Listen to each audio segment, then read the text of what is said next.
It's been an overcast 58-degree day here in Southern California as TNT's playoff coverage continues. We welcome you to Staples Center in downtown LA. Tonight it is Game 2 of the best of 7 Western Conference Finals.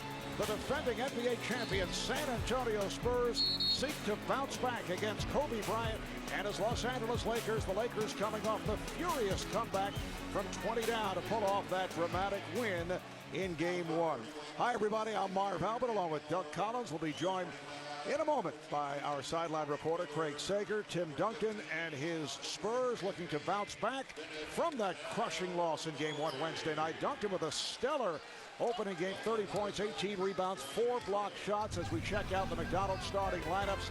Up front along with Duncan, it's Bruce Bowen and Fabricio Oberto.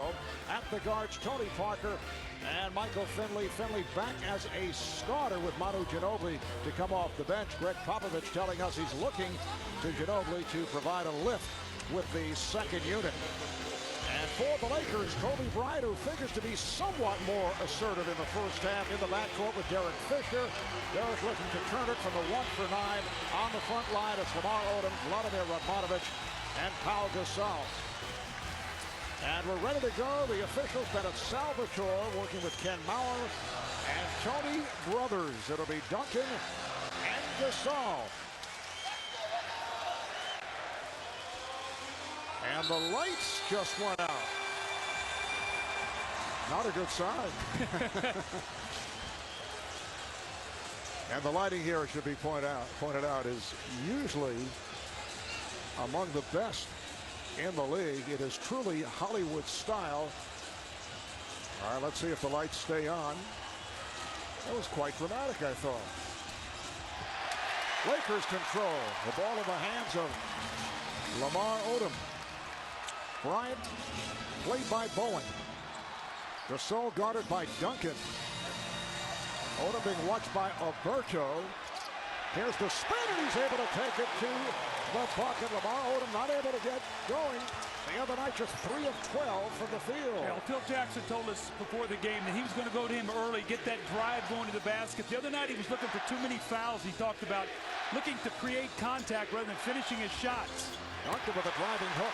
Rebound swept by Odom. And the Lakers looking to get off to a better start than what we saw the other night. That counts in the foul. Derek Fisher taking to the rim. He got the step, and he's headed to the line. Well, these are the two guys now, Marv, that were 4 for 21 the other night in Game 1. Struggled, and here they are both with terrific starts. Derek Fisher so strong and so powerful. So you see Phil Jackson's game plan go to his 2 veteran guys here early in the game, and they both start out with layups, Marvin. When you are a guy who struggled in a game before, you love to see those easy baskets early. And Doug, for the Spurs in Game 1, a very difficult loss, blowing that 20-point lead. They let it get away. The question is, how will the Spurs react to such a disheartening defeat? Now, Greg Popovich said we're going to have to show tremendous mental toughness because, like in his words, it was a crushing game that you have to try to put behind you. That's what their experience hopefully will do as Parker misses the jump shot. Kobe Bryant in the first half in Game 1, attempting only 3 shots, 1 for 3 from the field, and then came on strong in the second half. Gasol has to give it back. Odom just looking to get out of the paint. Gasol and Duncan able to reach forward. I think the Spurs would like to push the ball a little bit more tonight. They got very stagnant, get some early offense, Mark. They didn't get any easy baskets the other night. They've got to find some easy scores against this Laker defense that's very underrated. A Laker team that during the playoffs is averaging 112 per game. Tim Duncan with a nice spin move, and Duncan able to get off in the first half in Game 1. Finishing up, as we mentioned, with the 30 points, control the boards. Bowen able to stay with Bryant, who's able now to hit over Oberto. Well, Marv, you talked about it. Kobe was not going to wait as long as he did the other night. His team got down by 20. Very fortunate he could dig out of that hole with his team. Tonight he's going to look to be a little bit more aggressive early for his shot. Oberto off the good look from Duncan. Lakers with a 7-4 lead. We're just underway. Game 2 of this best of 7 Western Conference Final. The scene will shift to San Antonio for games 3 and 4, and the entire Western Conference Final will be seen exclusively here on TNT. Gasol, and the rebound is handled by Finley. Michael Finley the other night, 0 for 5 from the field, all 5 attempts from three-point range. And 4 of those in the fourth quarter when nobody could find a basket for the San Antonio Spurs. In fact, the Spurs just 3 for 21 in that fourth quarter. Duncan on the follow. No rotation that time on the weak side by Vlade Romanovic. Remember now, Vlade Romanovic got off to a wonderful start the other night. 5 of 5. All of his field goals came in that first quarter. And then did not attempt another shot the rest of the way. Romanovic, well, true to form, that's his first bucket. Spurs not getting any stops here at the start. It's a 9-6 lead for the Lakers. Beautiful move by Parker. Rebounded by Romanovic. Fisher got the step again, and Finley called for the foul. Well, Michael Finley just does not have that lateral movement that he had as a younger player, and Derek Fisher recognizing that. What happens with Tony Parker in many instances, Marv, is when he drives to the basket, he falls down. And so he's underneath the basket, and now all of a sudden somebody's trying to pick up the point guard. In that situation, it was Michael Finley, and Fisher had the advantage. He's going to get to the foul line. And Fisher has come out in aggressive fashion. So Derek with point number 4. Let's check in with Craig Sager. Craig. Well, Marv, you mentioned that the lights flickered just as we had the opening tip. You also complimented the Lakers on their Hollywood lights here.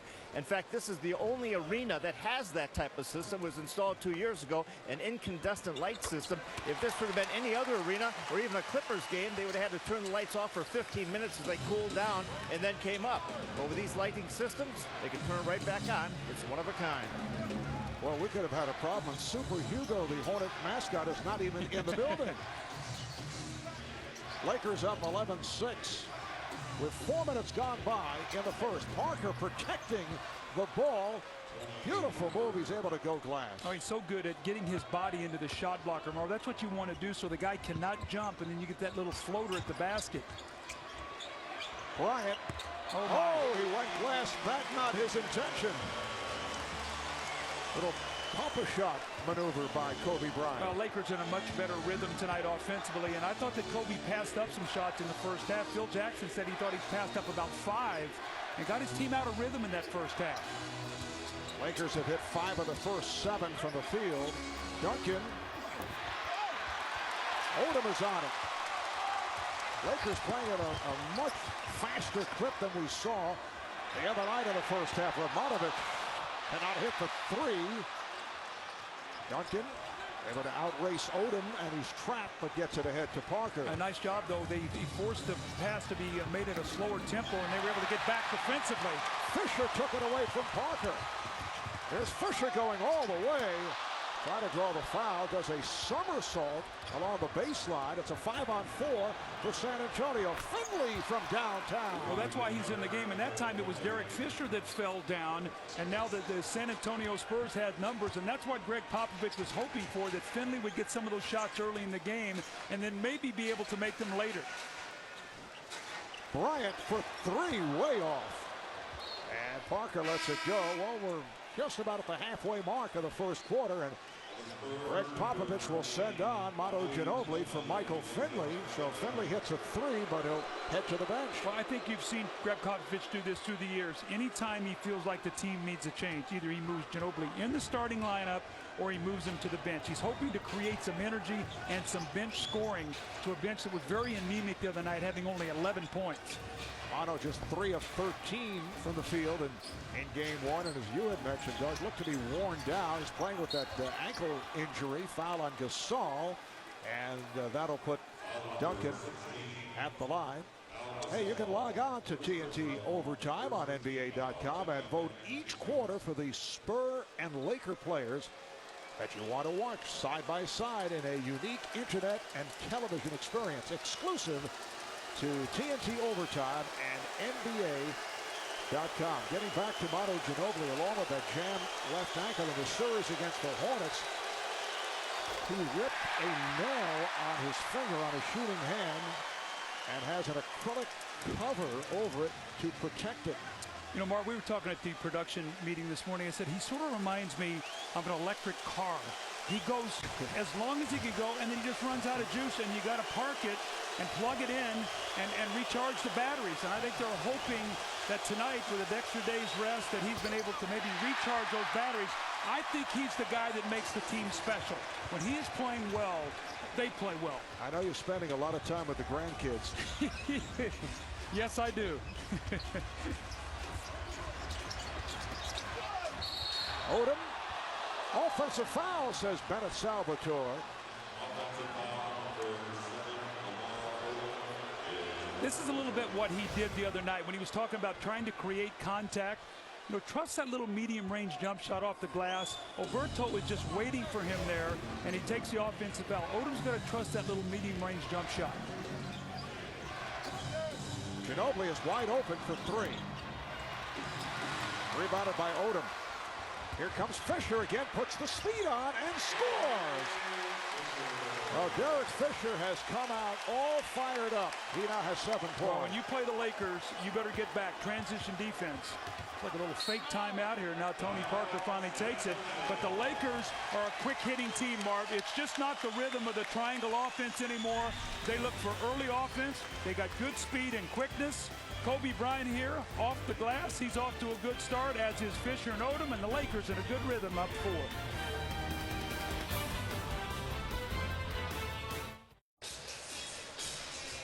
Now look from high atop Staples Center here in Los Angeles. And tonight, the Lakers and the Spurs in game 2 of the best of 7 as we check out Collins Keys, presented by Heineken Light. Well, San Antonio, they had like the same script, but with a different ending. They were outscored 44-20 that last 17-plus minutes. 6 for 30 field goals. Ginobili, an energy surge. Can he bring that tonight? They so feed off of it. And the Los Angeles Lakers, Kobe, feel the game. That's what he talked about doing the other night, where he had the huge second half, 25 points. And then Odom and a Fisher, a bounce-back game. We've already seen that tonight. 2 for Odom, the first basket of the game, 7 for Fisher. So they already have 9 points, 12 in game 1. And in the first half, on Wednesday night, Fisher and Bryant, a combined 1 for 7 for just 2 points. And that bucket by Kobe came late in the first half. Robert Horry has come on, the one-time Laker. Greg Popovich telling us that he will go to Horry early and may stay with him much longer than we have seen Robert in this postseason run. Horry sets up down low against Gasol. Shot clock to 3, and Parker lost it. Not a good sequence by the Spurs. Well, you can see the Lakers are trying to keep Parker out of that lane. They're pushing him down the sideline and then looking to trap him. As Odom makes his move, foul is called. It was on Horry, a blocking foul. You know, Marv, a lot of times, you know, with a screen and roll defense, you'll push the ball down to the baseline. It's sort of what I call corral it. Well, with Parker and Ginobili, when they push it down that way, they're looking to trap it and make that then a tough pass for him to make down and out of that corner. That time the ball slipped out of his hands. And Marv, you talked about Robert Horry, only 5 minutes really in game 1. And what he gives you is great spacing. If he can make that shot, then he gives those guys, when they drive to the basket, that big man can't be back in the lane to help as much. It also helps Duncan in the post.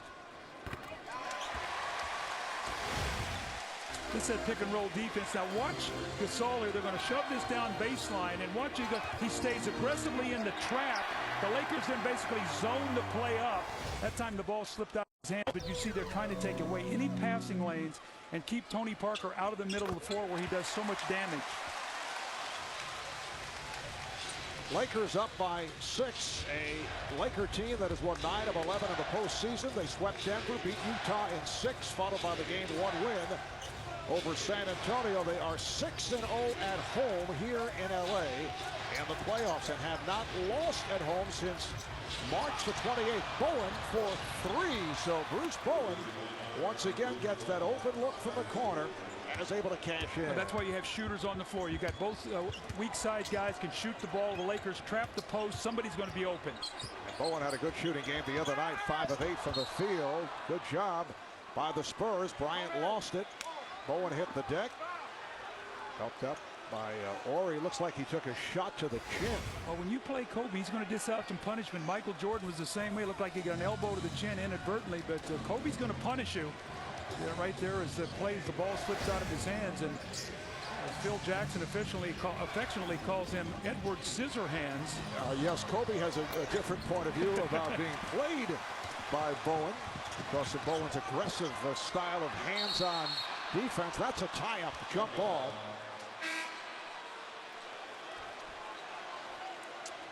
And now Jacques Vaughn will check in. Greg Popovich telling us that he would go to Vaughn in the first half. Wants to provide more rest for Tony Parker. Yeah, he's sort of kicking himself when he talked to us before the game. He said, you know, we had that 20-point lead in the third quarter, and I should have got Tony a little rest. The Lakers started that run. I left him on the floor, and he said, I thought he got a little tired in the fourth quarter. So he's hoping Jacques Vaughn can limit some of the load of the minutes for Tony Parker, and he'll be fresher in the fourth quarter. Same with Ginobili and Duncan. We'll see, Marv, if the Spurs stay close enough to where that will make a difference in the fourth period. So another jump ball called by the outside official Ken Mauer, controlled by Bryant. Beautiful pass, and then Odom tried to get it to Gasol. It's overpassing. I always said when you catch the ball in there, you're a shooter, Marv. You catch the ball in the lane, it's too much of a congested quarters to try to pass. Ginobili attempting another three. Nice box out by Odom. Just under 4 to play in this first quarter. Odom. Gasol is there for the rebound, but a foul. Loose ball foul on the Lakers. It's on Gasol. If we watch Lamar Odom all on his drives, I call it broad jumping. He's jumping and laying himself out at the basket rather than high jumping, rather than get great lift. So he's laying himself out at the basket. He's got to go up strong and not lay himself out there at the rim. He's missing a lot of easy shots. So Pau Gasol, the second foul, takes a seat, and Ronny Turiaf replaces Gasol. Turiaf defending on Duncan with help. You see Rabatovich coming over, going for the ball. They try to trap him. Vaughn hesitates and then takes the shot. It's a little bit like Rajon Rondo for Boston. When he's on the floor, they're going to make him make jump shots. So he's got to be prepared and ready to shoot the ball. He's worked very hard on his shooting to make those open shots. Odom twisting his way. Nice job by Duncan coming over on the help defense. The Laker lead is now 1 with 3 minutes left in this first quarter. Marv Albert, Doug Collins, Craig Sager from Los Angeles. And the call is away from the ball. It is against the Lakers. Looks to be Turiaf. And now a timeout is taken. Just under 3 to go in this first quarter. Jacques Vaughn measuring and then hits. It is time now for the Gatorade Around the Cooler report. Here's Craig Sager. Craig. Well, Marv, Kobe Bryant has 4 points already in the first quarter, twice as many as he had in the entire first half of game 1. But Kobe stepped up his game in the second half. Now, it may have been the shoes. In the first half, he wore his Olympic defensive stopper jump over car shoes. He played good defense, but was only 1 for 3 on the offensive end. But in the second half, he switched to his Black Mamba. Kobe says the Black Mamba can strike with 99% accuracy at maximum speed and rapid succession, and that's the type of basketball precision he wanted in the second half. Tonight, he is starting out with a Black Mamba. You know, Doug, it doesn't get any better than when Craig brings props with him. And especially shoes, because who knows shoes better than Craig Sager? Exactly. Lakers up by 1 with just under 3 minutes to play in this first quarter. Sasha Vujacic has come out. He played very well the other night, particularly in defending against Ginobili, but a foul is called. 4th team foul on the Lakers, and it's on Vujacic. You know, we were talking to Phil before the game. I said, Phil, do you think that Vujacic's personality bothers Ginobili? And he goes, that's why I put him on him. And I said, so it's like one irritant to the next kind of thing. He says, exactly right. So let's watch that matchup. Vujacic wants that challenge and did a good job the other night with it. And in effect, 2 guys who just like to annoy each other. Exactly right. Bowen stepped out of bounds, so the ball back for the Lakers. Jordan Farmar has also checked in, so it's a backcourt now of Farmar and Vujacic. And Farmar, who had struggled with the shot against the Jazz, 2 for 5, 8 points, played well in game 1.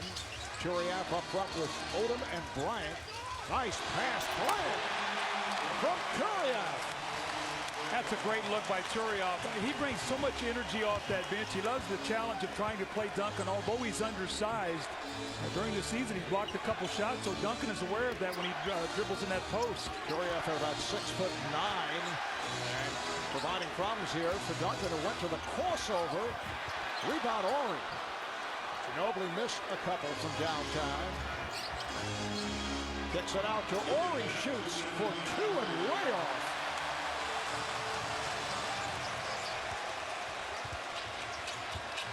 Turiaf looking to pick off Bowen. Odom lost it.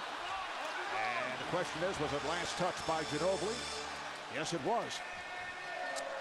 This last Robert Horry miss, Marv. I'm not sure if he was trying to shoot it in or bank it. It was almost like he was somewhere in between, and that was an ugly shot right there. That wasn't hit the corner of the board. That is batted out of bounds by Bowen. Here's Fabricio Oberto coming back, and he'll come on for Duncan. Leads with 4 points, 4 rebounds. Both coaches doing lots of shuffling here in the first quarter, as they did the other night. Here is Bryant, rebounded by Ginobili. Kobe 3 of 5 here at the start. And that's exactly what Bowen wants to do. He wants to force him on the floor, keep his body in front of him, and make him a jump shooter, not let him get in the paint and get to the foul line. Well, Ori, not discouraged by that last shot, fired up at 3. My kind of guy. Missed the next one, can't wait to shoot the second one. Here's Bryant. In contrast to what took place in game 1, where he did not hit his first field goal until the final minute of the first half, he has come out shooting. Bowen. Good box out by Turiaf, then recovered. Here's Vujacic. Oh, Bowen picks off the pass. Ginobili's going to have to get busy with this group on the floor. They have no other scorers. So Ginobili's going to have to look for his offense. You've got Robert Horry, who's going to spot up and look for his shot. He and Bowen. But Jock Vaughn's really not a scorer, neither is Oberto. So Ginobili's got to get to work here with this group. Shot clock to 7. Vaughn for 3. What happens when you get a lineup out there that you don't have the shooters? The ball always finds the guy who's not the high percentage shooter. That's not by accident, Marv. That's why the work that these coaches do when they prepare their teams. They know where they can help, who they want to help off of, and that's why a series becomes so interesting. You force a team to try to play to its weakness. There are reasons that certain players are wide open. Exactly. On a regular basis. And now Tony Parker is looking to check back in. And let's see, now Finley will come on for Ori. See, the Lakers have gone to a small lineup, so Michael Finley's out there to match up against Romanovich. Parker was called back. He was at the scorer's table. It's a 4-second differential between the game clock and shot clock. This first quarter coming to a close. Lakers in possession. They lead by 5. Farmar. Bryant lost it. Vaughn diving for it. And a timeout is called by Vaughn with 6.2 left in the first quarter. Oh, nice job that time by Bruce Bowen. He had to sort of help on that screen and then get back to Kobe. And once again, those active hands that we have talked about with Bruce Bowen knocked that ball loose and helped his team there get a possession. Doug, we were talking a moment ago about Phil Jackson referring to Bruce Bowen as Edward Scissorhands because of Bowen's aggressive style of the hands-on defense. Well, our graphic designer extraordinaire from inside the NBA, Alex Hubers, has come up with his version of Bruce Bowen / Edward Scissorhands. You know, Marv, I showed this to him before game 1. I said, Bruce, I've got something for you. Come over. Yeah. He looked at the monitor and watch is. his reaction to this. Watch him look at this. This is, I mean, he loved this. He laughed for about 2 minutes Loved Edward Scissorhands. Bruce apparently enjoying Alex's artwork. Well, those guys do a great job in the studio, don't they? They are so good. Down to 6.2 to go in this first quarter. Lakers with a 21-16 lead. Jacques Vaughn off that scramble for the loose ball, taking a timeout. So San Antonio will put it in play in their backcourt. Marv, after a 27-point first quarter in game one, the Spurs struggled to get 85 points. Tonight they have 16. So, I mean, it's going to be a struggle for them to score in this series. Their defense is going to have to be tremendous. Here comes Ginobili. Met by the trap. Traveling violation. Good job by the combination of Vujacic and Radmanovic. See the trap. They're coming over to give help, and that's a good call. Manu did shuffle those feet. So now the Lakers are going to get it back. And let's see if, is Kobe Bryant resting here? Yeah, he's being out of the game here. So this shot obviously will not be run for him. Pau Gasol has come on, as has Luke Walton for the first time. And now the Spurs will go with Kurt Thomas. Watch Gasol on this play. Phil's got to play. He likes to throw it up here right to Gasol. Walton will inbound. Here's Farmar, and the foul is given. They had a foul to give. Vaughn was able to chase down Farmar. There's still plenty of time, though. 1.5 seconds. I mean, you can get a catch, a dribble, and a shot in that period of time. So the Lakers still in a position here. If they execute this play, they can get a good shot. And Walton again throws in, and Vujacic lost the handle. So that is the end of the first quarter. The Lakers with a 21-16 lead over the Spurs. Bryant 4 of 6 from the field, 8 points. Fast start for Fisher. He has 7. Tim Duncan 4 points, 4 rebounds. Craig Sager with Greg Popovich when we return. Back in Los Angeles, time for the Coach's Corner presented by the Closer on TNT. Let's go to Craig Sager with Spurs head coach Greg Popovich. Well, Coach, 21-16. I know you don't want to get into a shootout with the Lakers, but where do you have to get more offense from in the second quarter? Well, from anybody. I don't care who it comes from. We need more, though. It usually comes from Manu Ginobili off the bench. We've not seen that spark tonight. How limited is he because of that jammed ankle? Well, let's just say he's not Manu. Well, Manu played 6.5 minutes in the first quarter, missed both shots, both three-point attempts. How about the Spurs without a point the last 3 minutes, 20 seconds, and dug only 2 points in the last 4 minutes, 45 seconds. Well, Marv, they're playing great defense. They forced 6 turnovers in the last 6 minutes of that quarter, but the Spurs have no points off those turnovers. So you've got to start having your defense create some offense. Remember, I talked about easy scores, and the Spurs aren't finding any of those right now. San Antonio just 7 of 21 from the field in the first quarter. Michael Finley with his second field goal. See, I like this lineup here with Parker, Ginobili at the guards, and Finley at the small forward with Ori. They've got a good shooting group out there and a chance, I think, to score some points against the second unit. Walton gets inside. Kobe Bryant sitting it out, getting a rest. He opened up, hitting 4 of 6 from the field, 8 points. Parker is turned back and fouled, so Parker will head to the line. Foul on Walton. I've always said when you play the Lakers and Kobe goes out of the game, and you see Kobe over there resting now and Derek Fisher, you've got to take advantage of him resting. You've got to try to make a little push here. And let's see if the Spurs can do that. The Lakers were able to make a run, actually, when their bench came in the second quarter of game 1. San Antonio's missed all 3 of its free throws. National coverage of the NBA playoffs continues tomorrow on ABC. Game 3 between the Celtics and the Pistons starting at 8 o'clock Eastern time. That series all even at 1. Sunday here on TNT, Game 3 of the Western Conference Finals between these Lakers and Spurs starting at 8 o'clock Eastern time. And then Monday on ESPN as Parker comes up with a steal and takes it the distance. How dare the game interrupt a promotional announcement. Monday on ESPN, it's Game 4 of the Celtics and Pistons starting at 7:30 Eastern time. Well, finally 2 points off a steal and a turnover there. That's what the Spurs have to do. Vujicic. Sasha Vujicic, who has had an outstanding season out of Slovenia. First-round draft pick back in 2004. Played in Italy for 3 years. It's his 4th season in the NBA. Ginobili not able to hit, and it's deflected out last touch by Vujicic. Well, the improvement of Vujicic, he's always been a guy who's been very streaky offensively. But Marv, the reason he's playing now is because his teammates trust him defensively. I heard Kobe speaking about it after the game the other night, that his improvement defensively has really enabled him to help them play in a game like this against Ginobili. There it is right there.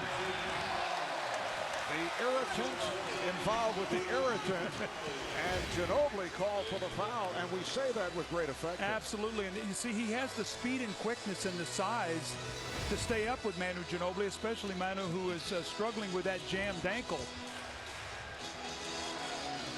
Lakers have a 25-21 lead. Walton rebounded by Alberto.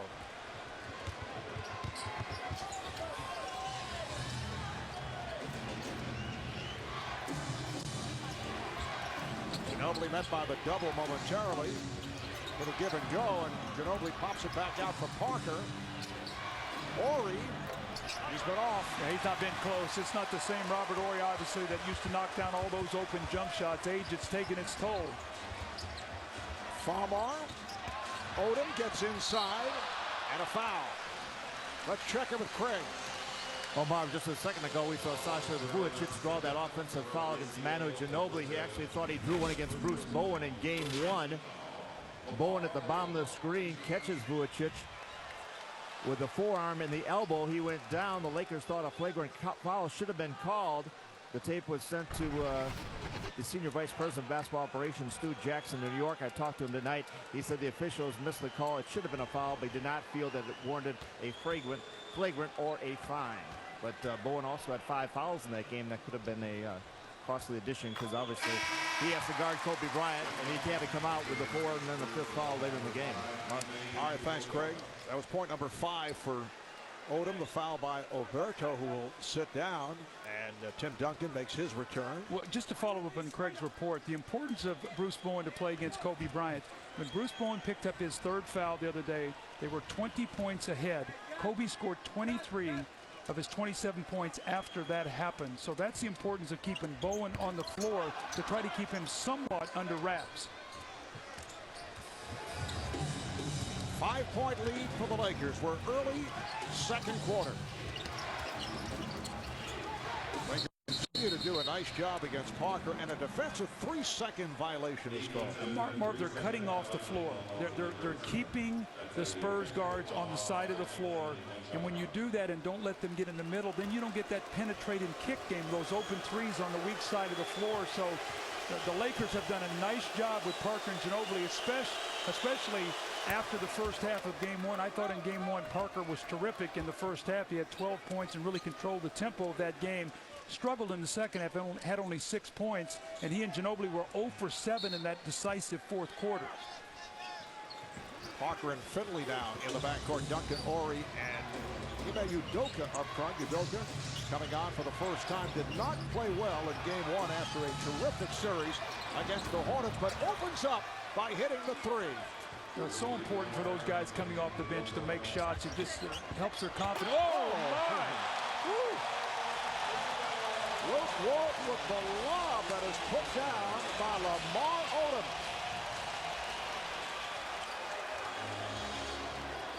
Three-point Laker lead, 3 minutes in. Second quarter. Here's Finley. Duncan reaching for it, and a foul. And it's Salvatore, the outside official, calling the foul on Churiat, and that leads to a timeout. There's the lob from Walton to Odom. Usually you see Bryant working that with Gasol, and Kobe saying nice job.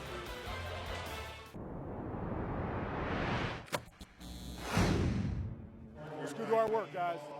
Let's go home with a win. 1, 2, 3. Defense. Everybody loosen up a little bit. Everybody looks like you're a little tight. a little tight. Remember, don't play in the crowd. We did a pretty good job penetrating and kicking. Let's keep that up. Greg Popovich looking to give confidence to his team following the loss in game one. He felt that the Spurs made a host of poor decisions. The ball just stopped moving. Jacques Vaughn saying after the game he felt that San Antonio lost its composure, which was surprising because of the experience on this ball club going up against a relatively young Laker team. And Manu Ginobili said we looked slow at the end of that game. He said we were not. Here's a bad play here right out of the timeout. Greg Popovich says don't play in a crowd, and they come out and throw the ball in the crowd on the first possession. Not a good play. Kobe Bryant back on the floor. Famar and Vujacic remain in the backcourt. Bryant up front with Gasol and Walton. Here's Udoka coming over to help on Bryant. Gives it up. Walton shoots a three. Rebounded by Duncan. See, Brent Berry's on the floor right now with Ginobili struggling and Robert Horry being 0 of 6 or 0 for 4 from 3, looking for someone maybe to make a shot here for his team. Ime Udoka able to connect on his first attempt just a moment ago, and that was from three-point land.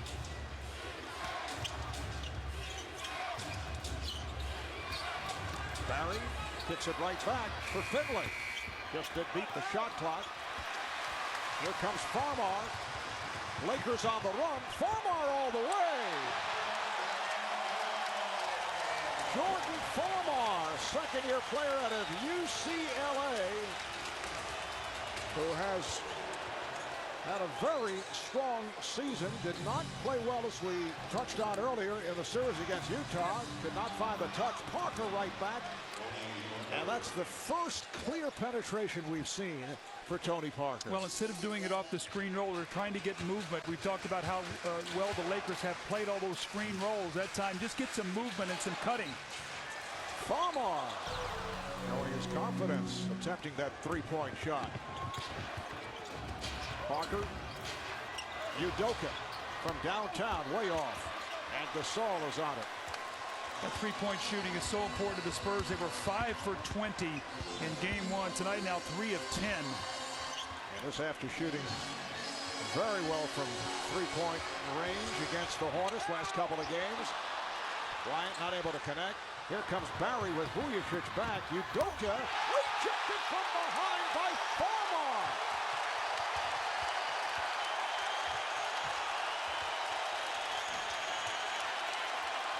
Gasol, Udoka with the rebound. I think Udoka felt like he was all alone there, did not hear the footsteps from behind. You've got to go up and dunk that basketball. We saw Luke Walton make that same play against Utah, and Darren Williams had a spectacular block. Excuse me, no, it was Ronnie Price had the spectacular block in that game. Shot clock down at 3. Parker cannot hit, and the Spurs are having their difficulties in one of those droughts developing. I mean, you play great defense and you can't make a shot. That gets discouraging after a while. But Bryant does make the shot. 10 points for Kobe. See, Kobe knows that when Bowen's not in the game, he can score whenever he wants to. That's that old feeling, I know I can score, you know I can score, and you know I can score. That's problem. And here's that beautiful defensive play. The hustle by Famar to reject Udoka from behind.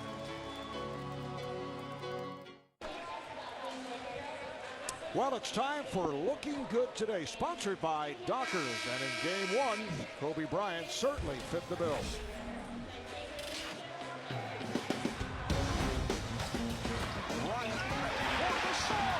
I knew I could make a push, and once I made that push, I felt like I get energized just a little bit. Oh, what a move. Guard that. This guy's unbelievable. It's a big win for us nonetheless. I mean, the Western Conference Finals.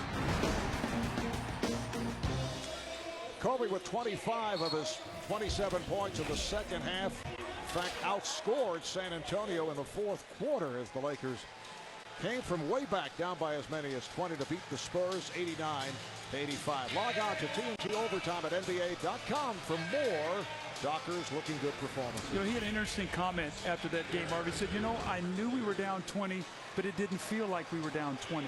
And I thought it was interesting. He said, I've been in games where when you're down 20, you feel like it. He said, in that game, it just did not feel that way. And he became sort of a prophet with the finish.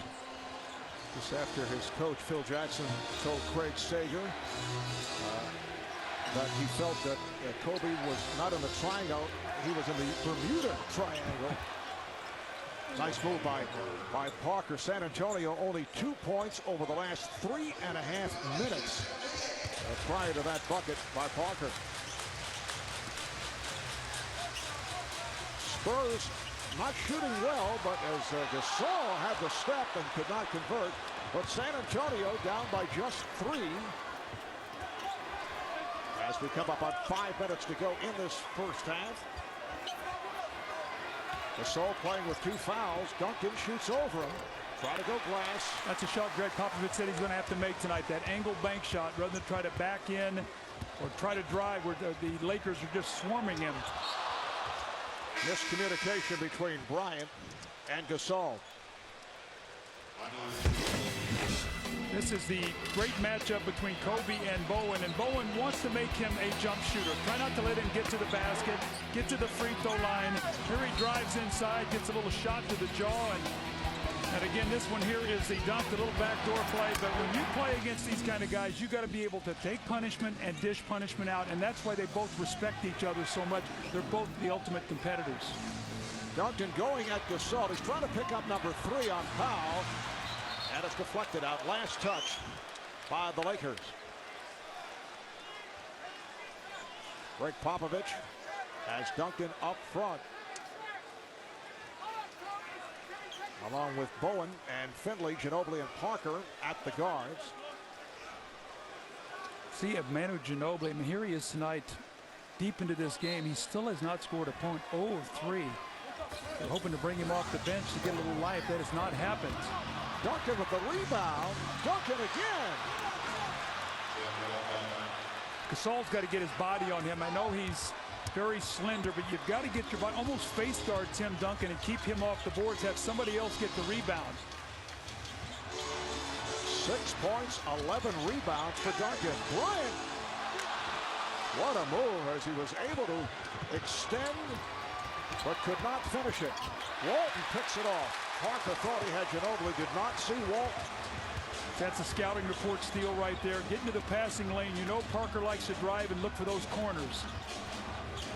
Crossover move by Walton. Bryant passed on the 3. Gasol off the fake. Gasol thought he was fouled. That's his first field goal. Gasol just 1 of 5 from the floor. He's been in foul trouble. He's playing with 2.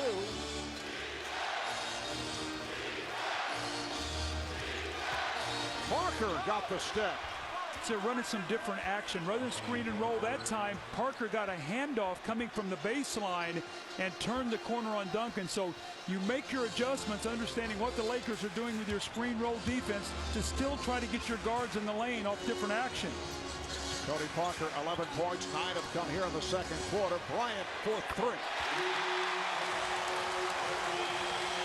13 points for Kobe. He's hit on 6 of 10 from the floor. But see, he's got 13 points on 10 shots, and he's not shot any free throws. So Bowen's doing a good job with him on that. He's making him take shots to get his points. That's what you have to do. And that's exactly what Greg Popovich wanted to do. Oh, there's that angle bank shot by Tim Duncan. Pop saying he did not want to see Kobe Bryant on the line, as we saw during the course of that series with Utah. Well, you know, Bowen's competitive energy is, I want to get up and I want to get tight on him on the perimeter, and then he beats you on the drive or gets to the foul line. I mean, you get a hand up in the face, you force the guy to knock down a 3, and you can live with that. And then this is a great player making a great shot off the backboard. That's what stars do, and that's why their teams are in the Western Conference Finals.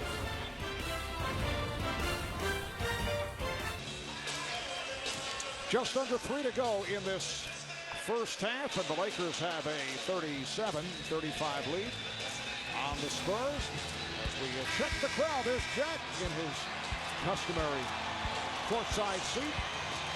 Denzel Washington, a regular here at Staples. Rocky Balboa, Sylvester Stallone to our left. Spider-Man, Tobey Maguire. David and Victoria second. Much spice in the house, Doug. And Bill Engvall. That guy's very funny. Yes, I knew you were going to mention that. The Bill Engvall Show. And this June, show is back. Catch all new episodes of the True Family Comedy June 12th at 9. Very funny, Mark. Right. Very, very funny. You did mention that. There's Bryant again for 3. Rebounded by Ginobili.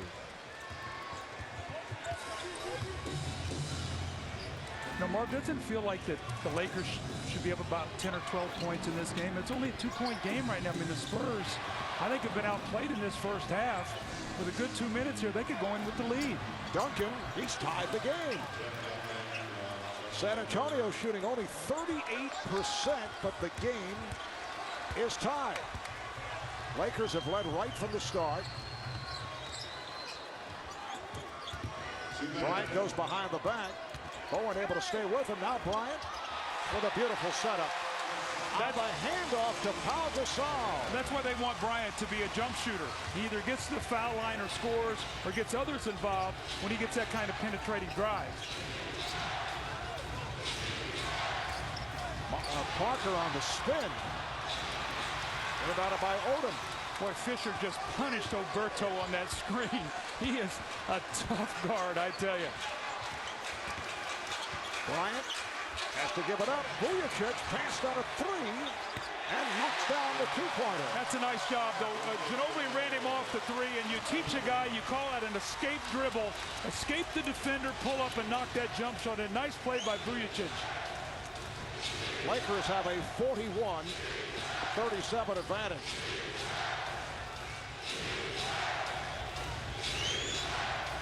Shot clock to 5. There's Parker. That was a wide open shot. Boy, Tony Parker's been way off tonight on that jump shot. He's had 2 or 3 shots and hasn't been close. Fisher tries to elude Parker, stays with him.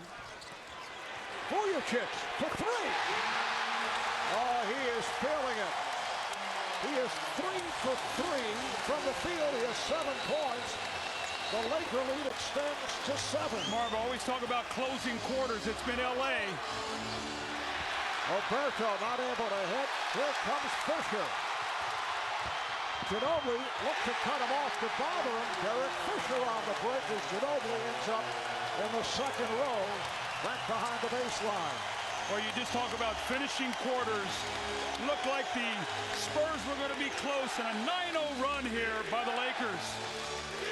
Just a moment ago, this game was tied at 37. It's a 2-second differential between the game clock and shot clock. Foul given by Fisher. Both teams fouls to give.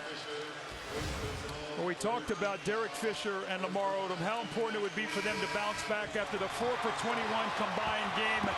Well, tonight Fisher has been terrific. He has 9 points. Odom has 7, so they have 16 points. They had 12 the other night. And in the playoffs combined, they've been averaging over 26 points. So these guys have bounced back. And look at this Laker defense, 37 points, Marv. They're a very underrated defensive team. Everybody talks about how many points they score, but their opponents in the playoffs are shooting 43%. Their opponents are shooting 30% from the three-point line. They're averaging almost 8 steals and almost 7 blocks a night. So this team has been playing great defense in the playoffs. Phil Jackson pulls out Pau Gasol and sends on Ronny Turiaf. He's defending on Tim Duncan. Final seconds of the half. Duncan is fouled. Fisher tried to slap the ball away, and the Lakers are over the limit. That's a veteran move by Tim Duncan. He brings the ball down low and baits Derek Fisher to try to reach in, and then he drags his arm right through Derek Fisher and gets the foul. That's a nice play by Tim Duncan. I know Fisher didn't like it, but that's a veteran play. Duncan missed his first 2 at the line. 73% during the regular season. At a 6 for 6 against the Hornets in that game 7. The other night just 6 for 10.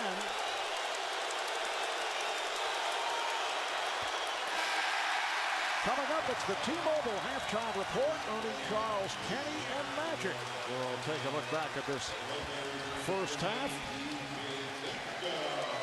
highlights from this first half with the Lakers pulling away in the last minute and a half after the Spurs were able to tie the game.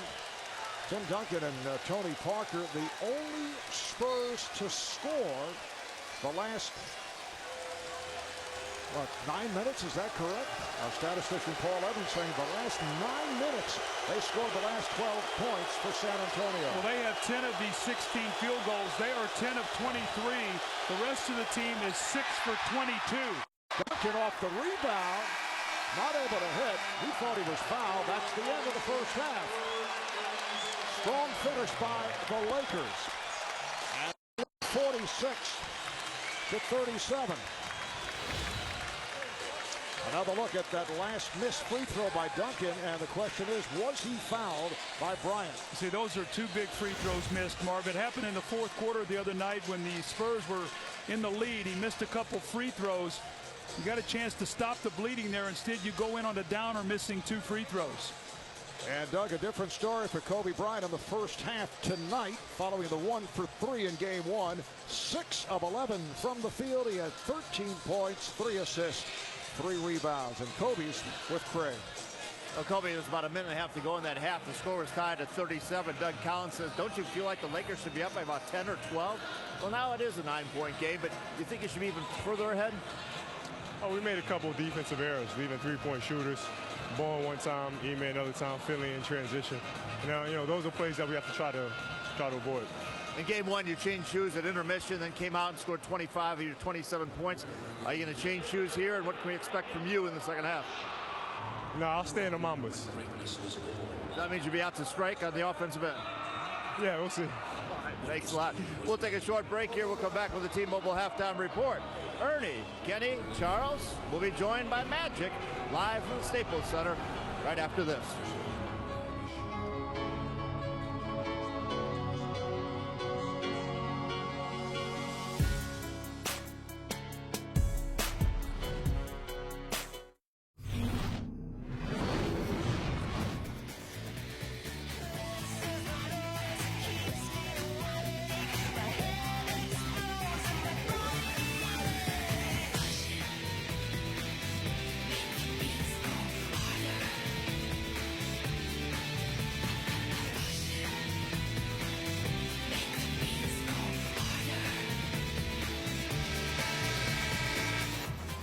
Back at Staples Center in Los Angeles, Lakers with a 46-37 lead on the Spurs as we head to the second half. While we have a moment, we'd like to thank all the men and women serving abroad who are watching tonight's telecast of the Western Conference Finals on the American Forces Network. Marv Albert along with Doug Collins and Craig Sager. And Doug, you look back at this first half, the game was tied at 37 in the final minutes, and then the Lakers reel off 9 consecutive points. And from San Antonio's viewpoint, Greg Popovich was hoping to get a lift from Manu Ginobili. In fact, had him coming off the bench rather than play right at the start. He had Michael Finley in the starting lineup. But again, Manu has been struggling. You know, it's a combination of the Lakers playing terrific defense, and also he's struggling, Marv. He's struggling with that jammed ankle, and when he doesn't have his speed and his quickness and he can't get in the paint, his game is so diminished. And you can see tonight, 0 of 3. I mean, he's now 3 of 16 in this series. He's got more turnovers tonight, six total in the game and a half. And that's not Manu Ginobili. That's not the guy who was one of the better players in the NBA all season long. And it's a shame that it's happening right now to the Spurs at the most inopportune time in their season. Let's take a look at tonight's Dodge game summary. San Antonio at 35%, just 16 of 46 shooting. And the Lakers at 54%. They've hit 19 of 35. Lakers doing it at the foul line, 6 of 7. Again, San Antonio having problems at the line, just 2 of 7. Laker bench outscoring the Spurs bench 11-5. And the result, Lakers by 9 as we get ready for the start of play in the third quarter. Let's go to Craig Sager. Well, Greg Popovich decided to go with the same starting five that started the game. As for Manu Ginobili, we will see him come off the bench here in the third quarter. He does want to play despite that jammed ankle, but Popovich does not know what he's going to get out of him. Apparently, if he goes in and is not effective, we may see him come out of the game right away, shut down, and rest for game 3. All right, Craig, Motto playing with the jammed left ankle, and also, as we mentioned earlier in the series against the Hornets, he ripped a nail on his finger on his shooting hand, and an acrylic cover is protecting it. Spurs have had all kinds of trouble away from home in the third quarter. Their best third quarter, although they did not shoot well, was Game 7 in New Orleans when they outscored the Hornets 20-12. Well, when you look at the third quarter the other night, Marvin, Game 1, you'd say, well, the Lakers only outscored them 22-21. But at one point in time, they were up 20, so they cut that lead from 20-7 going into the fourth quarter, made it a more working margin. But, Marvin, I'm thinking Parker and Duncan, they've got to be the two guys. They've got to take 20, 25 shots each in this game. I mean, Duncan has got to go to work inside against the Lakers. He can score any time he wants to in there as Finley starts out with the jump shot. But Duncan has got to go to work inside and throw up a 30-point night. And Michael Finley has shown some signs. 3 of 7 now. He has 8 points. Here is Gasol. Rebounded by Duncan. Now Gasol has not been able to get into it. 2 of 7 from the field. Finley. Rebound comes to Bryant. I talked to Derek Fisher right before the half was over, the half was starting, and he said, we've got to come out the first 5 minutes. We can't be flat like we were the other nights. And I think Kobe Bryant recognizes that. He's going to go to work. He said the first 5 minutes of this quarter is going to be so important for the Lakers. 15 points for Bryant. Parker leads the Spurs with 11. Duncan has 10, along with 13 rebounds.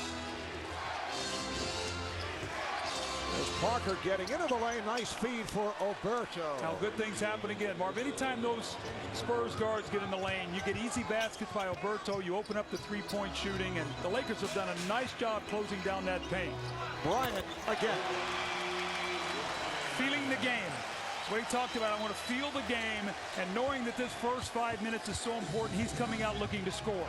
And the word decoy has not entered into the conversation tonight when you're talking Kobe Bryant. Traveling violation on Parker. Got to stay off that sideline if you're the Spurs guards. Those big men from the Lakers are trapping and finding it, making it so difficult for the Spurs guards to get out of the corners. Lakers have not lost here at home since back on March 28th. As it turns out, they lost to the Memphis Grizzlies. And going back to the regular season, Lakers have won 17 of the last 20 here at home. They're 6 for 6 at home in the playoffs. Bryant on fire. It counts, and the foul committed by Bowen. Man is so talented. You know, Marvin, in game 1, you know, maybe Michael Jordan, and I've seen it so many times, has the capability of being able to just feel the game out and then go to work and feel like he can score whenever he wants to. The hand in the face by Bowen, the foul, the three-point play opportunity. But, Marv, the ability to throw the switch and go from being passer and facilitator and getting your teammates involved to then score 25 points in the second half. That's incredible talent. And Kobe with all 7 Laker points at the start of this third quarter. He's hit 3 of 3 from the field. Lakers have opened up a 12-point lead. Parker. Rebound comes to Odom. Spurs get back. Fisher with a nice pass. Odom banks it. Greg Popovich wants to talk. Well, the Lakers got Phil Jackson's halftime message. First 5 minutes, they've gotten off to a great start here, and the Spurs struggling to score, and now the Lakers in an offense. Welcome back to beautiful LA, where the Lakers have extended their lead to 14. This season, the entire Lakers team spent time off the court, connecting with the community and their many loyal fans. Lakers players showed their appreciation for the tremendous support they received by interacting with the fans, giving hugs, sharing laughs, signing autographs, and doing so much more. The Lakers and the NBA, where caring happens. Now back to Marvin Doug. All right, thank you, Craig. What a run here by the Lakers. In the last couple of minutes of the first half, this was a tie game at 37 apiece. Since then, the Lakers have outscored the Spurs 18-4. With a 9-4 spurt to open up this third quarter. Roberto, and that shot deflected. See, Lamar Odom is not worried about Alberto. He's coming over and sort of playing a one-man zone inside to help out Gasol. Fisher. And this Laker onslaught continues. Here's Ginobili racing down. He gets the call, yes, and the foul. And for Manu Ginobili, his first field goal. Marv, I want to talk a little bit about the impact of that Game 1 loss the other night as we see Fisher here pull up and knock down this jump shot. Fish has really bounced back tonight after the 1-for-9 game in Game 1. He has 11 points. And here's Ginobili finally with a finish and a chance for a three-point play. But Marv, had the Spurs won that game the other night to take back home court, Greg Popovich might have set Ginobili out tonight. I mean, you don't want to give a game away, but if you can get him 3 days rest and then go home for 2 home games, that's what that game did the other night to the Spurs, making this a must-win game. Radmanovich on the drive. And in this type of series where you're playing every other day, it is very difficult when you have a player like Ginobili who's worn down and he's playing hurt. It's difficult to get him rest time. Here's Parker getting inside. The series resumes Sunday night. That'll be Game 3 at San Antonio, starting at 8:30 Eastern Time right here on TNT. So a travel day tomorrow, Game 3 Sunday. They stay in San Antonio, have a day off, Game 4 Tuesday night. And Ginobili slaps it away from Odom.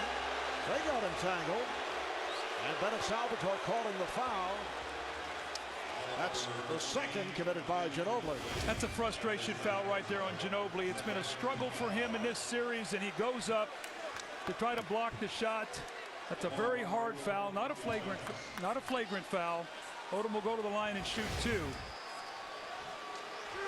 Manu Ginobili had a sensational series against the Hornets, averaged 21 a game. After a terrific regular season, voted All-NBA third team, which is quite an accomplishment for a player who usually comes off the bench. Well, you know what? When I think of Game 1 the other night, Marv, that we had in the Western Conference Finals, it reminds me of Game 1 in the first round where the Spurs did to the Phoenix Suns what the Lakers did to them the other night. It looked like the Suns had that Game 1. The Spurs came back and stole that game in double overtime 1. I didn't think the Suns ever recovered from that. Let's see if the Spurs can recover from that tough loss in Game 1. San Antonio now down by 15.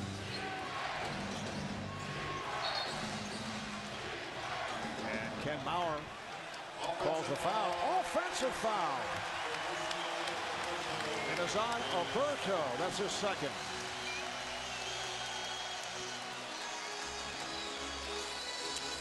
This is a Laker team that went 57-25 in the regular season. Best record in the West, #1 seed. They finished strong. They won 8 of the last 9 of the regular season to pass by the Hornets for top spot. In the West, the playoffs, they sweep Denver, beat Utah in 6. Odom rebounded by Duncan.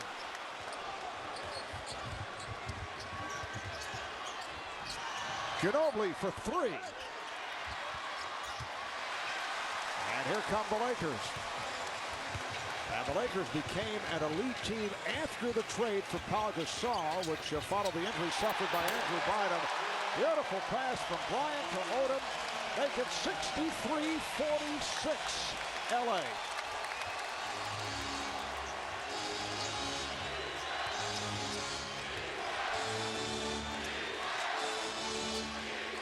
Bowen, yes.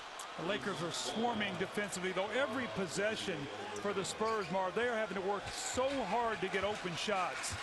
And once again, the Spurs are having their difficulties here in the third quarter. Lakers have hit 7 of 9 from the field.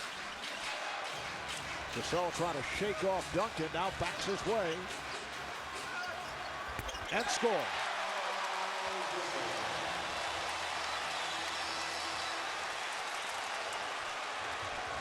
Only 6 points for Gasol. He sat for a while after picking up a second foul early. Lakers now shooting 60% for the game. Duncan's pass picked off. He had no angle. Bryant went down. And then it's intercepted by Duncan. Bryant felt he was fouled. Here comes Parker. Challenges Odom. And Parker hits the floor. Yeah, it looked like he held his left leg when he went down there. You can just see the fatigue on the Spurs right now. Odom from Bryant. And a foul.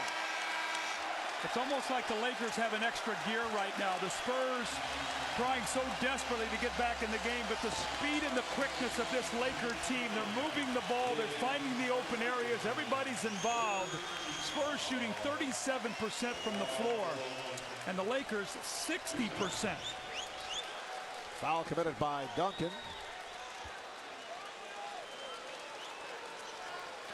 Well, this July, the #1 cable series of all time returns to TNT. Get a Confession with Kira Sedgwick as the closer. Watch new episodes beginning this July on TNT. We know drama. You know, you talk about, Marv, the travel, that it's a travel day tomorrow and then a game on Sunday. The Spurs fly out of here tonight. It's a 2-hour time difference. What is it, about a 3-hour flight? So what are they going to get home about 3 o'clock in the morning? So you think you've got a day between games, but you're getting in at the crack of dawn, and all of a sudden now you're trying to recover and now come out and play. That's how this schedule, I think, so benefits the Lakers. They're the younger team. They have not expended as much energy during the course of the playoffs. They swept Denver, got rid of Utah in 6, had 4 days rest. So this schedule, to me, really favors the Los Angeles Lakers. And it should be pointed out the Spurs will not be using the same plane that was supposed to bring them from New Orleans to LA. Away from the ball, a foul against the Lakers. It is on Radmanovic. So that's 2 on Radmanovic. Second team foul on the Lakers. Greg Popovich staying with Parker and Ginobili in the backcourt. Duncan with Bowen and now Ori up front. Here is Ginobili, a hard drive. It counts in the foul. That's vintage Manu Ginobili there. You know, Marv, as that play was ready to develop, I'm saying there's no way in the world that Vlade Radmanovic can play at Ginobili if Ginobili's healthy. This time he jab steps him, gets to the baseline, and these are those corkscrew shots, those moves around the basket that he's so known for. And that to me was the most assertive move that he's made this entire series. Foul on Gasol, that's his 3rd. Lakers up by 15. They've led by as many as 18. Odom, yes. Well, Fisher and Odom, they have really bounced back tonight. Those two guys now combined for 27 points after 4 for 21 in game 1, 12 points. So you put that with Kobe Bryant and the rest of this Laker team, and that's why they are up here, Marv, 68-53. And again, the Spurs working so hard on every possession. Tim Duncan with the bucket. He's only 6 of 14. He has 12 points. Another big rebounding number, 15 for Duncan. Bryant. That's a rare miss for the Lakers in this 3rd quarter. Here comes Parker with Fisher back.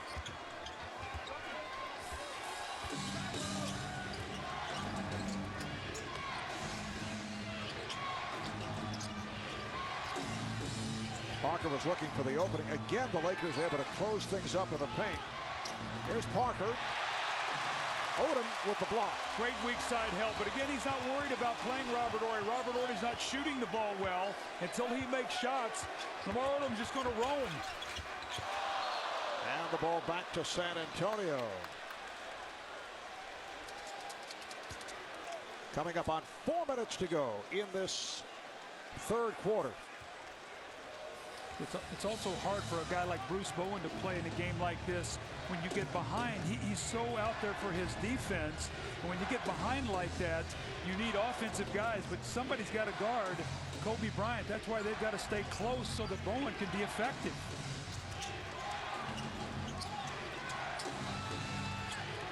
Gasol right up on Duncan. Here's Ori, rejected. And a tough night for Robert Horry. He's missed all 4 of his shot attempts. Now, Lamar Odom's everywhere. We've seen him come over and get a block on Tony Parker from the weak side. This time he helps on Duncan in the middle and recovers and still gets back and blocks the shot. Lamar Odom has been terrific tonight on both ends. And it's a 24-second violation. Odom with 3 blocks all in this third quarter.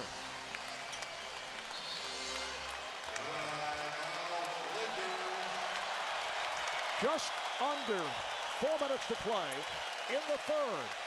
The Laker lead is now 15. Well, the Lakers have come out here after finishing strong in the first half. Kobe Bryant with a hanging drive. Derek Fisher with a sweet jump shot. And his partner Lamar Odom with the dunk. The bench loves it. But all Lakers here in the third quarter up by 15.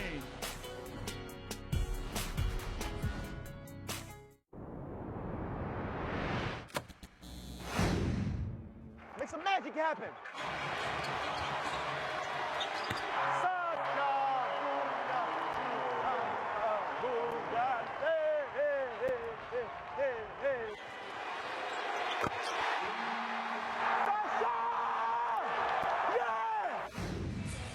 Yes, Rodi Kuriev enjoying himself with Sasha Vujacic providing the entertainment. Remember at the start of the season, Sasha referred to himself as the machine. The only problem was at the time he was only hitting shots in practice, and his teammates said, "You got to be kidding me." Now they do respect him as the machine because he's been hitting those shots during games, and that began in the regular season. And more importantly with that, Marv, he's also playing good defense, and his teammates can now trust him. He's a very free-spirited guy, and that's okay as long as your teammates can trust you when it counts.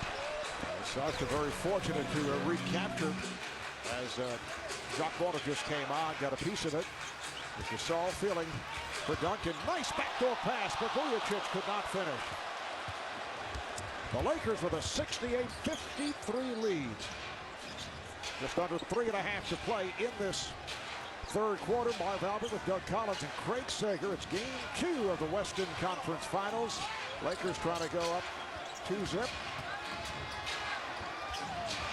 Bowen for 3. Yes. You can see what Greg Popovich has done. He's come in now with Jacques Vaughn. He's going to get up now that Farmar's in the game. Pressure a little bit. Hopefully buy some minutes for Tony Parker. And if they can get this under single digits, maybe you got arrested Tony Parker. You can make a little bit of a run in the fourth. Ori defending on Odom. And that's an offensive foul. It was well played by Ori. The one thing the Lakers don't want to do is lose their focus.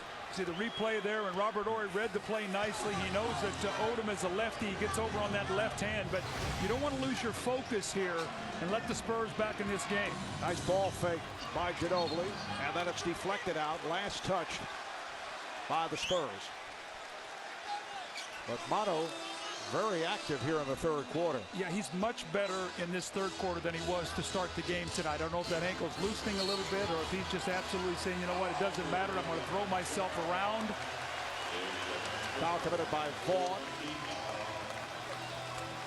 Vaughn making contact with Farmar. Gasol, Odom, Bryant up front. Farmar, Vujacic in the backcourt. Bowen coming over to help, and the steal, but a foul. It is on Duncan. When you play in that triangle offense, your big man has to be a guy who can post and be a good passer and read cutters. And Gasol does that very well. That's why he's been able to make this smooth transition to this offense, because it's built for a big man who can catch that ball in the post and not only score, but find the cutters out of that triangle and make nice passes, and Gasol does a nice job with that. That foul puts San Antonio over the foul limit. National coverage of the NBA playoffs continues tomorrow on ABC. Game 3 of the Celtics and the Pistons starting at 8 o'clock Eastern Time. Series all tied at 1. Last night, Rip Hamilton bouncing back from that subpar Game 1, putting up 25 points. Chauncey Billups also with a turnaround in his second game back. Sunday here on TNT, Game 3 of the Western Conference Finals. Lakers and Spurs with coverage beginning 8 o'clock Eastern Time. And then Monday on ESPN, Game 4 of the Celtics and the Pistons. Ginobili looking to post.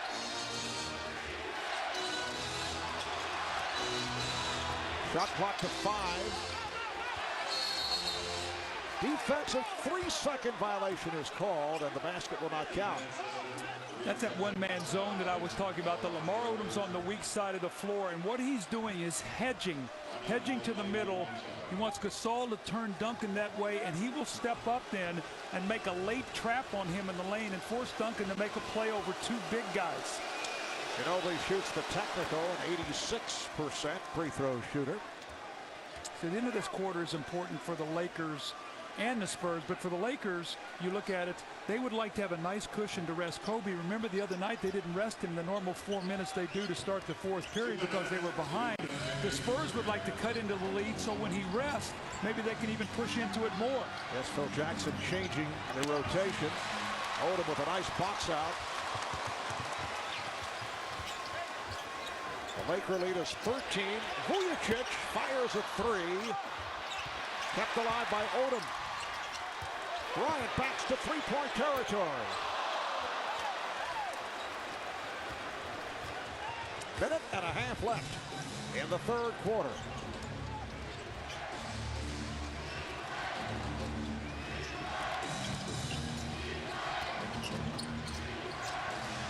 Nice fake by Ginobili. Gives it back to Ori for 3. Not even close. And Gasol protects from Ginobili. Now you've got Farmer out on the floor roaming off of Jacques Bond to help in the post, and you've got Lamar Odom. So basically the Spurs are playing 3-on-5. Odom changed his mind. Gasol. Yes. So Pau Gasol with 10 points.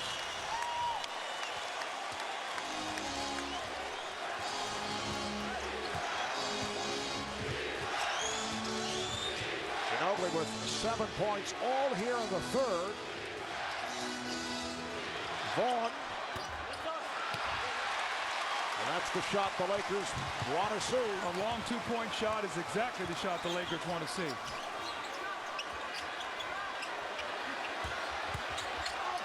Gasol to Odom.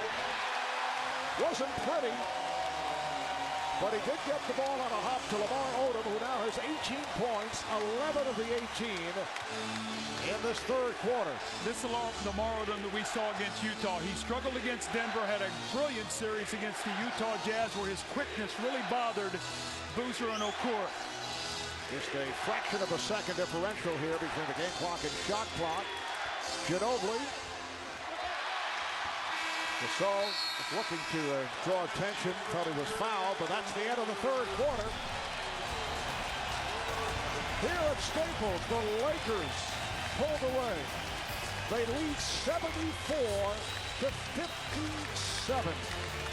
Craig Sager with Phil Jackson in a moment.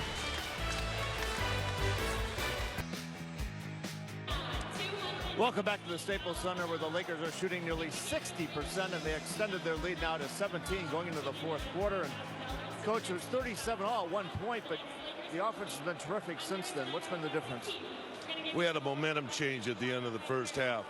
Got a little bust, got some separation. You know, they came back out with some renewed vigor after we got going in the third quarter, and we're able to match it, was very important, because I thought they stepped it up and looked like they were really playing hard. We're fortunate to get out of that quarter with that lead. Although you won game one, Lamar Odom was disappointed in his performance. Tonight he's been terrific with 18 points, 12 rebounds. How is his game different tonight? He's more aggressive. I think he's taking the ball to the basket with more authority. I thought he was shooting layups last game, kind of get a foul, trying to make the foul happen. Didn't happen. All right, thanks a lot. Now let's go back to Marvin Doug. All right, thank you, Craig. Fourth quarter getting underway. Lakers in possession. Here is Turiaf, who just checked back in. And again, you can see another poor road third quarter by the Spurs. Outscored 28-20. And the Lakers went on a 20-4 run for the final minutes of the first half. Craig Sager and Phil Jackson talking about that a moment ago. That following the 37 all-time. Here is Udoka, just came back on, rebounded by Curias. We talked about the end of the third quarter. San Antonio cut the lead to 12. They had no field goals that last 3 minutes when the Lakers pushed it back to 17. Odom posting on Udoka. Just a mismatch. He's just not big enough. He's got strength. We saw Odom the other night against Michael Finley down in the post. He tied the game on a play like that. So Lamar Odom, a nightmare matchup for the Spurs. Udoka about 6'5", and Odom at 6'10". Odom now 20 points.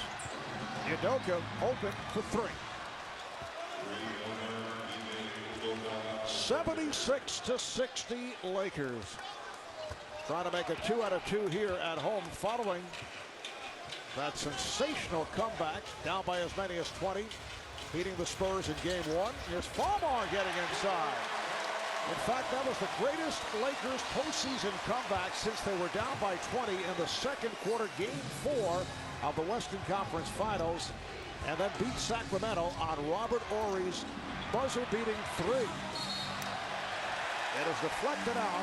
Last touch by the Spurs.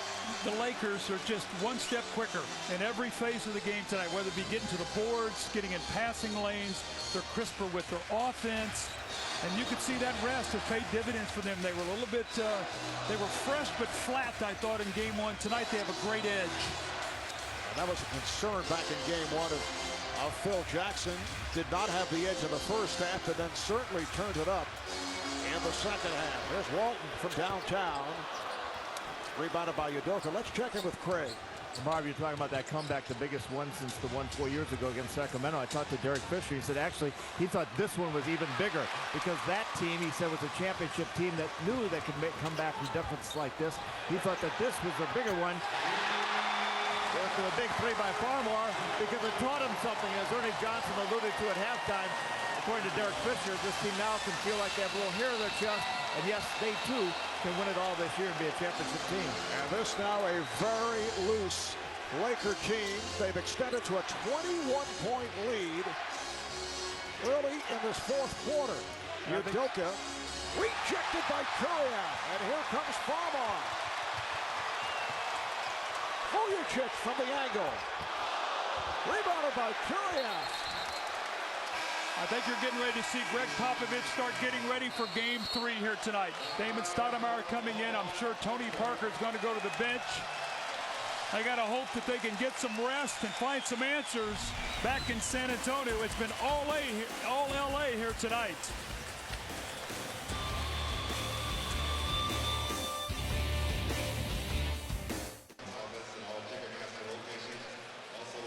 Back at Staples, 3 minutes gone by in the fourth quarter. Lakers have jumped in front now by 21. A misty night here in Southern California. Once again, our cameras checking out the crowd. There's Hall of Famer Frank Robinson. Another Hall of Famer, Dave Winfield. And Flea of the Red Hot Chili Peppers is on hand for game 1. There's Paula Abdul, one-time Laker girl. And this is Tony Parker, Eva Longoria, telling her friend, this is not going well. Yeah, this is not what we bargained for when we came to LA for these 2 games, but the Spurs have to bank on the fact they've been much better at home, averaging over 100-something points a game at home in the playoffs, where they are 6-0, and they're going to need some home cooking against this Laker team that's playing with great confidence and energy. Damon Stoudemire, who just came on, has not played much in the playoffs.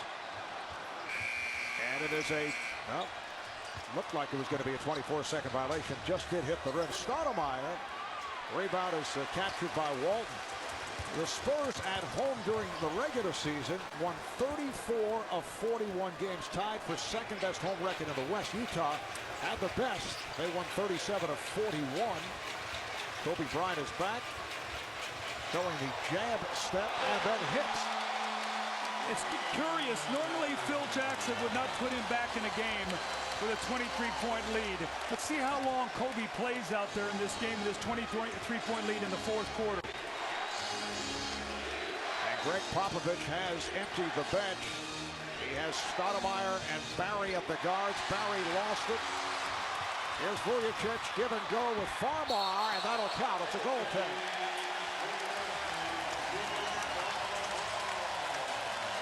This is what they've done in the playoffs, Marvin. Well, look at the difference at home. They average 15 more points a game at home. Look at the opponent's points.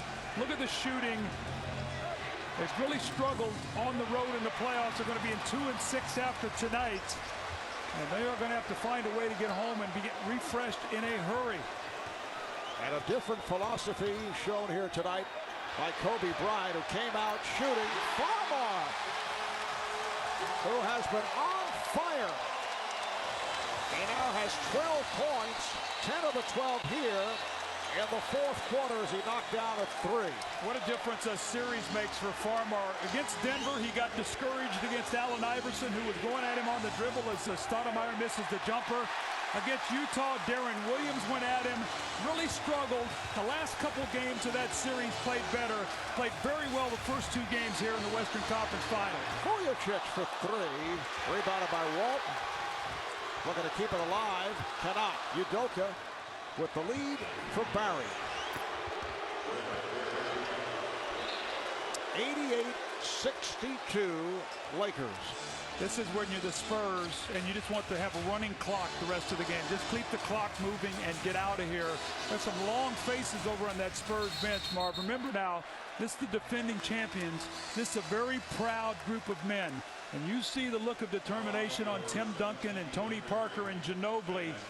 I mean, these guys aren't going to go away easily. And it's going to be an interesting game 3 in San Antonio. San Antonio team trying to do it back-to-back for the first time. They win 56 games in the regular season. Their 9th straight 50-plus win season. They've won 4 titles the last 9 years. Walton not able to hit. Stoudemire on it. Damon Stoudemire signed during the course of the regular season as a free agent. Here's Vaughn. Nowhere to go, and lost it. I think they were hoping when they signed Damon Stoudemire, one thing they like out of their point guard is the ability to make shots with all those double teams that you see and all the penetrations of Ginobili and Parker. And Damon Stoudemire just has not found his way here with the San Antonio team. Started the season with Memphis, originally a first-round pick of Toronto. Rookie of the year with the Raptors. Spent some time with Portland, then Memphis, now San Antonio. And a foul is called on Barry. Just under 6 to go in this fourth quarter. It has been all Lakers. They are up 88-62, headed to the 2-0 lead in this best-of-7 Western Conference Final.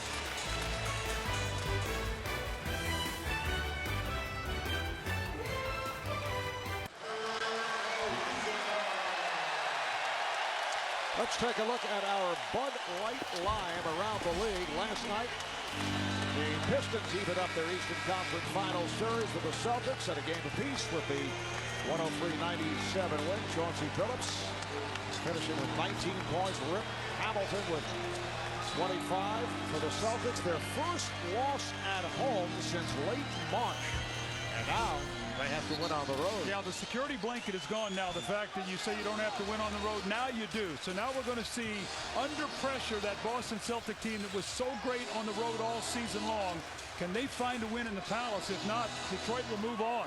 Vujicic off the mark. Trevor Ariza has checked in. He has made his return, making it back from a broken bone in his right foot. Here's Barry open for 3. And it's kept alive by Vaughn, but he got hit, looks like, in the eye. Reach and foul is called on Vujicic. One of my keys to the game was same script, different ending. Well, tonight, Marv, if you go back to game 1, when the Spurs were up 20, they were outscored 44-20 in the last 17-plus minutes of that game. Tonight, in the last 20-plus minutes, since the game was tied, they've been outscored 51-25. Udoka getting it to Thomas. We come up on 5 minutes to play in this fourth quarter. Trevor Ariza suffered that broken foot in a practice in late January and hits on his first attempt. This is good minutes for Ariza. Phil Jackson can get him out there now, get him back to playing. So if they need him in San Antonio to guard Ginobili, or they even talked about maybe playing him on Parker, using a bigger guy on Tony Parker if they need him. That's why these minutes are big for Ariza. Shot clock to 5. Down to 2. Stoudemire. And here's the long pass intended for Turiaf. Stoudemire looking like a defensive back, able to haul it in. Barry for 3. Yes. But we have hit garbage time. In fact, we have been in this particular sequence for some time in the second half.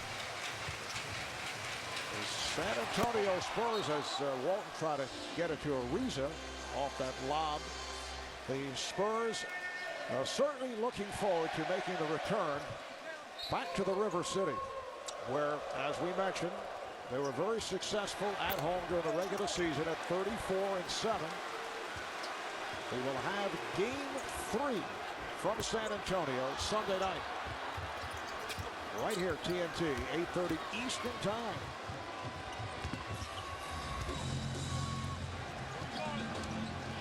Barry looked to make a move on Vujacic.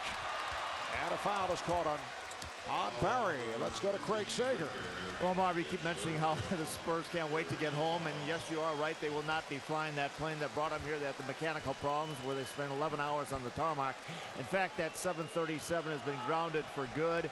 The carrier who brought them here, Champions Air, is going out of business at the end of the month, and they'll be flying home thanks to Donnie Walsh, the new president of the New York Knicks. He has sent their team chartered plane here to pick up the Spurs, take them home, and he said you guys can have it for the rest of the series. So Donnie renewing friendships in his new position. Mark? Trying to finagle for a trade, Exactly. Donnie Walsh or something. You know, it's like these guys, there's always, Donnie's a great guy, but we have to keep our eye on the offseason. Any moves between the Spurs and the Knicks. We're coming up on 3 minutes to go in this fourth quarter. Another Spurs turnover. Here's Farmar trying to get it to Ariza, but broken up by Barry, and then batted out of bounds. You know, the one thing, if you're the Lakers, you don't want to start making all these circus plays and things like that. I mean, they've won this game. You don't want to rub San Antonio's nose into it any more than it is tonight.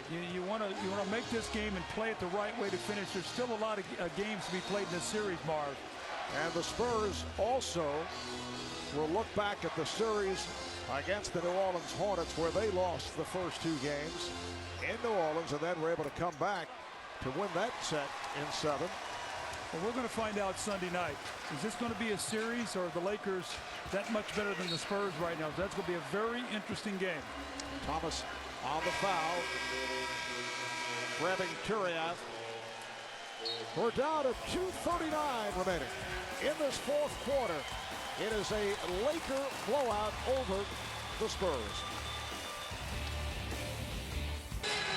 All right, Doug, time now for the U.S. Army strong performance of the night. And Derek Fisher and Lamar Odom, 2 of the guys we talked about coming off very subpar games. Fisher with that little pull-up jumper. Odom has been everywhere. He's been slashing, cutting, blocking shots, doing it all on both ends. And it's the hanging drive over Tim Duncan. And these 2 guys have been terrific tonight, Mark. 20 points for Lamar Odom, Fisher with 11. So 31 points tonight after a very quiet 12 points combined in Game 1, where they were 4 for 21. For more U.S. Army strong performances, log on to TNT Overtime at NBA.com. Lakers are shooting 54% for the game. The Spurs only 34% shooting, 28 of 82. I did enjoy the moment at halftime when we walked back to, as they say, the green room, our production headquarters, and we happened to pass a group of the Spurs coaches, and I hear Greg Popovich yell out to you as you pass by, Doug, we need a shooter. Are you available? I told him, I said, Pop, you wouldn't like me. I didn't guard, and when I was healthy, and I sure can't guard now. And he said, well, if you can make a shot, we'll take you. So that's how frustrating it's been for Greg Popovich. We look at these shooting numbers tonight, 34%, 6 of 20 from the three-point line. That's a follow-up of 5 for 20, so they're 11 for 40 from the three-point line. It's just been a tough time here for the Spurs. And if you look at the second half of game one, they scored 34 points. Here tonight in the second half, they have 30. I mean, so it has been a struggle for them. And as the game has gone on, they have worn down and the Lakers have gotten stronger. DJ Benga has come on for the Lakers, replacing Rudy Turiaf. So both teams using the entire roster. Ariza with the rebound. Trevor Ariza making his return. He was acquired from the Magic in that deal for Brian Cook and Maurice Evans. Phil Jackson really likes his defensive skills. Thomas poking it away from Benga. Benga says, come get the ball. This is not my game here in the post. Shot clock down to 4 and a foul. It is on Vaughn. San Antonio over the foul limit. Let's revisit tonight's Collins Keys presented by Heineken Light. Well, Mark, we said same script, different ending for the Spurs. That has not been the case. We talked about the disastrous ending tonight. It's been 55-30 since it was tied. Ginobili, they were hoping for an energy surge off the bench. That did not happen. Kobe feeling the game. Came out in that third quarter, recognizing they wanted to get off a good start. They did. 9-4 start. A lot of that because of Kobe. And then we talked about the brilliant bounce back of Odom and Fisher tonight. Those guys combined and what they did here tonight. So this has been since the 37-all mark of the first half, it's been LA dominance all the way. It's been a perfect game for the Lakers. And you know what? The Spurs almost have to play a perfect game to beat them because they have no margin of error, Mark. When you struggle to score, you can play great defense, as we see Vaughn here with the knockdown jump shot. But when you put so much pressure on your defense, the whole team's down like they do against the Lakers, it takes so much out of your offensive game to try to make shots. If you're Phil Jackson, can you find anything that you're unhappy with in this kind of performance? You know what, it would be hard. And, you know, Phil is obviously a guy who's won 9 championships, so he'll know exactly what buttons to push as Benga knocks down the jump shot. But Phil is a master at knowing what to do with his team, and he likes to take those video clips and put them into the movies and the films to keep his team's attention. So it'll be interesting to see what he will have prepared before game 3. Kobe Bryant, a solid performance, 22 points, 10 of 17, 5 rebounds, 5 assists. You mentioned Lamar Odom, 20 points, 12 rebounds, 4 block shots. Fisher, 11 points on 4 of 5 as Kurt Thomas is able to hit. Pau Gasol got off slowly after picking up the 2 early fouls, but he finishes up with 10 points, 7 rebounds. Not much to say about the Spurs. Tony Parker, 13 points, 4 assists. Tim Duncan had 12 points, 16 rebounds, taking only 1 shot in the second half. Let's check in with Craig Sager. Well, Marvin, you're talking about this being a perfect game for the Lakers. We documented the comeback from 20 points the other night in the first game of the series, but this will be the 3rd time in the last 4 playoff games for the Lakers that they have led from start to finish. Never trailed in 3 of the last 4 playoff games, a stat that's pretty unheard of in the playoffs. 97-71 is the end result of that. As time is running out, as the Spurs and Lakers look to game 3 in the Alamo City on Sunday night here on TNT, 8:30 start Eastern Time. I'd like to thank our producer, Stu Vertino, director Renato Lowe, associate directors Rodney Vaughn and Tom Heights, production assistants Jeff Parrish and Darrell Bernardo, statistician Paul Evans, and thanks to our entire crew there. Usual great job. Final seconds. And that's a 3-pointer for Luke Walton. 101-71.